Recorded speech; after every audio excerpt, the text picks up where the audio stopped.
Alright, what's up guys? We're going to be installing Camber kit today. I'm doing a voiceover because it was pretty loud at the shop, so just bear with me on this one. Sorry for the shitty content, but let's go ahead and move it. So you're going to need a wrench, power tool, breaker bar. It'll really help if you got a breaker tool and a power tool. Make your job a lot faster. Otherwise, you're going to be working with your hands. So what I'm pointing at are 2 bolts that you'll be needing to remove to install these arms. 3 actually, which I didn't point out the 3rd one. Went ahead and removed the arm, and I'll show you. That's the old arm that I removed, and there's 2 bolts, one on each side, right where I'm pointing. There's the other one, and the spring. You're gonna have to loosen up the preload in order to remove the 2 bolts. They are pretty long, otherwise they're going to be stuck. You're not going to be able to remove them, so make sure that you loosen that up. The 3rd bolt's right there. That's to the arm, the steering knuckle. I think that's what it's called. It's the arm knuckle. I don't know the proper name on that, but you can use a wrench. Pretty much it's a 14 millimeter for the 3 bolts. Make sure you got strength. Pop them open, and once they're out, make sure that you pop in the arm and retighten everything up. I believe the specs are 75 to 80 foot-pounds of torque on a torque wrench to tighten everything back up. On some other video, I'll explain what the torque wrench does. But yeah, you're gonna have to set it to 80 pounds. Once you screw everything back on, torque it up, readjust the preload. If you don't know what that is, go ahead and just make sure that you look at my coilover install, and I'll go over what that preload does. But this arm's fully adjustable, so fully out, whether you like negative or positive camber, that's what that arm does. So whenever you get aligned, they'll be able to show you. So moving on to the next, again, power tool is used for this one. I believe it's a 17 millimeter socket, as well as an open-ended wrench to hold on to one side, because there's 2 nuts on each end. So make sure that you use a wrench and a power tool to take this bolt out. And for this one, make sure that you loosen up the sway bar brackets, which are in the back, in order to remove that bolt, because again, it will hit the bracket and you will not be able to remove that bolt. So make sure you loosen up these 2 little bolts, which are 13 millimeter sockets. Again, power tool helps make it a lot easier. Otherwise, you're going to be wrenching away and it'll take a while. So that's the bolt that you'll be removing. And again, just make sure that you adjust the arm long enough to the stock arm, and I'll show you guys in a second what that looks like. So that's the stock arm. As you can see, I lined it up. You can pretty much adjust the new arm to the length of the old one to where you can see the holes. You can also use the bolt that you used to take out of the arm to pop it right in. That way it lines up. That'll give you a better idea of where your alignment sits. All right, so if you guys can see this picture here, if you guys see that bolt right there, that's the camber bolt.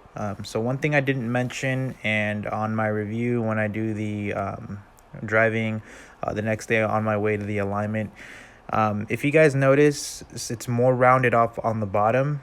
My mistake was I threw off the alignment, which basically pushed the camber all the way in, and it pushed out the toe as well. So it was a pretty awkward drive home from San Fernando Valley to where I live, because I did not mark that bolt. So a tip for you guys that aren't going to get your alignment the same day: when you guys remove that bolt, make sure that wherever the lump is sitting at, get a Sharpie, make a mark, and remember where you are marking. So on that plate that the bolt's on, make a mark, and then the bolt itself on the lump, mark that as well.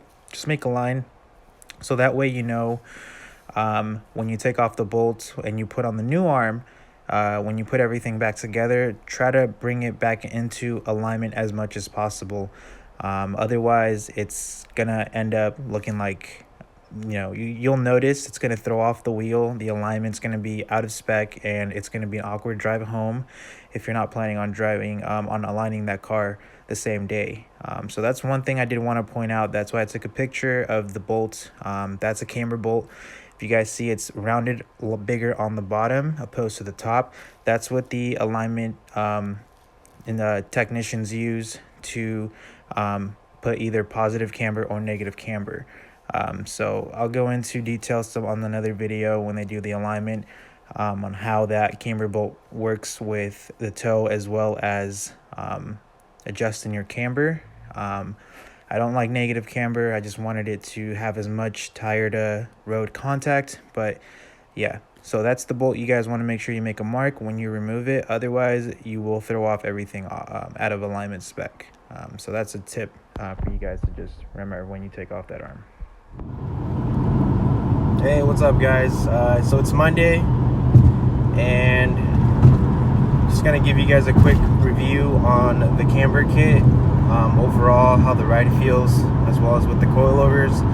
The coilovers I installed a couple months back, I think like 2 months ago, and the camber kit came in a month later, and didn't have a chance to install it, but finally got it on Saturday. As you can see, I am on my way right now to get it aligned, so don't mind the steering wheel. It's tilted all the way. It's a little tilted, if you can see right there, just to keep it straight. So we'll go see what they say, see if they can get it back into specs. Overall, ride feels much better opposed to what I had before. Everything, compared to the stocks, everything completely feels different. A lot smoother. Feels like I'm driving a new car again.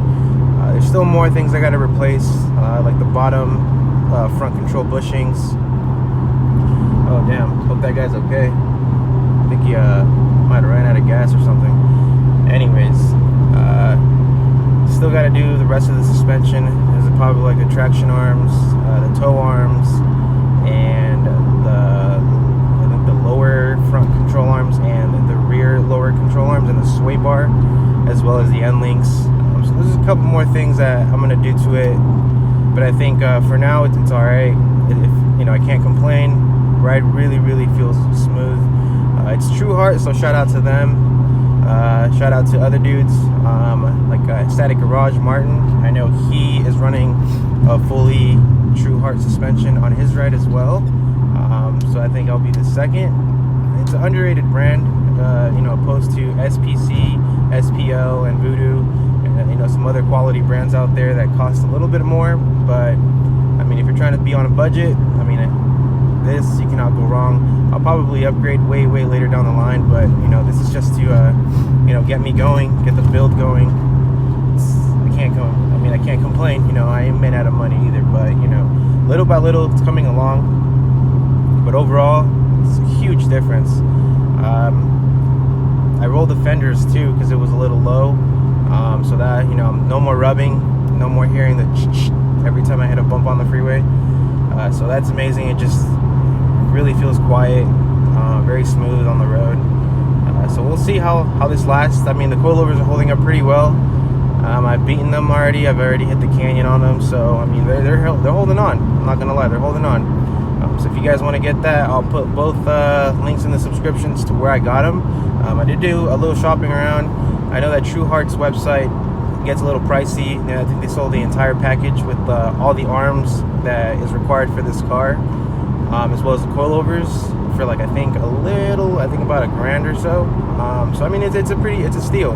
But if you just want to do the arms itself, like the traction toe arms, the camber arms, and the front adjustable arms, I think it's a total of 8 arms or something like that, 12. It's about a little under 7. So again, I'll post all those links down below just so you guys can take a look if you guys are interested in going with Truhart. Again, it's an underrated brand. Not a lot of people rocking them. Everyone likes to go with the more expensive ones, but it's a great feel. I can't complain. So yeah, don't mind the check engine light. It's a sensor code. I think one of my cat sensors is it's already gone out. I did have the car lowered all the way to the floor, so I think when I hit a bump, that light definitely came back on. It goes on and off from time to time, but I took it out, I already threw the engine code on it, so I think it's for sure going to be the sensor for the left bank. But I'm already ordering my Motordyne high flow cats, so that's why I haven't even bothered messing with it, because until I get those parts here, then we'll go ahead and switch the sensors out as well, if the sensors are okay. If they're bad, then gonna have to buy new sensors, and those things aren't cheap. I think about $100, but hopefully I can find them, you know, online for like $50, or unless someone else has some used ones, then, you know, feel free to let me know. But yeah, guys, car feels great. I'm not gonna complain. Huge difference. I'm really liking the car feel right now, which tempts me to go ahead and finish the suspension just to see how everything's gonna feel once everything's all put together. But I do have, you know, a couple friends telling me just go with performance mods for now. So I think I might just do that just so I can, you know, start messing around with the engine and throwing, you know, increasing the airflow. Like, I'm not gonna say what I'm gonna put on until I get the parts. Then I'm just killing the entire content. But I'm not gonna lie, I'm completely content, guys. I'm happy. So if you guys need a review, you guys need some advice, Truhart, shout out to them. They make some pretty good quality brands in their product, so feel free to check them out and let me know what you guys think. So yeah, I'll leave this video here, and I'm sorry for, you know, Saturday when I put the camber arms and everything. It was fucking hot. It was about 110 degrees, plus working inside the shop increased it like another 5 degrees. So I was sweating. I was working like a slave on Saturday. It would have been easier had I had it on a lift, which I did towards the end of the day when one became available. But shout out to Auto Elite Care. I'll leave their website as well. We go way back, so check them out if you guys need a trust and honest mechanic. He's got a lot of experience, guys, a lot, and he won't bullshit. He won't beat around the bush. He'll tell you straight up what you need, what it is, and, you know, what's recommended. It's hard to find a mechanic out here, guys, I'll tell you that. But if there's one person that I can go to, if you guys are in the San Fernando Valley in California, that's the guy for you right there. Auto Elite Care. I'll put the link in the description. And feel free to check them out for any type of diagnostics you need for your ride.